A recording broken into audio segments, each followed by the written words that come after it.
I've had a lot of people ask me how I accomplished this finish on these tables, so I'm just going to walk you through it really quick. I found these in a thrift store. They were $50 for the pair. Super cute tables. I had to get them. So the first thing I did, and I didn't video it, of course, is I cleaned them down really good with some Crud Cutter TSP substitute. That's just the cleaner that I like to use. And then I started sanding, and I sanded the tops with 120, and then I moved on to 180. And once I got the finish pretty much gone, because it came off really easy, the next thing that I did, once I had the finish almost completely gone, is I grabbed my acetone and some napkins and a stiff brush, and I started cleaning around in the detail to get the rest of that finish off. And I know some of you are going to come at me because I'm not wearing gloves, but my glove had a hole in it, so it wasn't really doing me a lot of good anyway. And I had to buy a new pair, and I was not willing to wait, because if you've ever started a new project, you know you have to just get after it, right?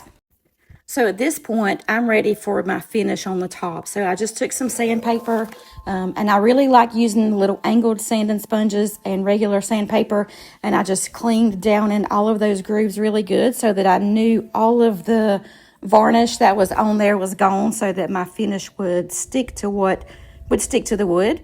And so I finished doing all of that. I sanded everything down really good, and then I was ready to start on the bases. I just did a scuff sand on the bases, and like I said, my preference most of the time, on especially something like this, is to just use those sanding sponges, and sometimes I'll put a piece of, like a sanding disc over the sponge so I can get different grits. But I just scuff sanded the bases really good because I knew that I was just going to paint those. Just more sanding. You really want to make sure you get all of that finish roughed up so that your primer and your paint are going to stick. So the next thing I did is I flipped them upside down, and I have my primer. This is some primer that I had used in my sprayer previously. And so it was thinned, and I store my thinned paint or primers in a jar until I'm ready to use it again. But anyway, I just primed everything really good so that I knew my paint would stick. Since we don't waste time waiting on things to dry, I made a paint wash using the same paint that I was going to paint the bases. And if you looked at that, I don't really measure anything. I measure with my heart, but I just mixed the paint. It was probably maybe a 1-to-4 or 1-to-5 mixture, paint to water. And I just started smearing that paint wash onto my tops. Wipe it on, wipe it off. And I think I did maybe 2 coats of the paint wash on the tops. While the tops are drying, I grabbed my paint and I painted the bases. My sprayer had died, and I was waiting for a new one to come in. And so I had to paint all of these with a brush, which is my least favorite way to paint, but we survived it, and they actually turned out really good.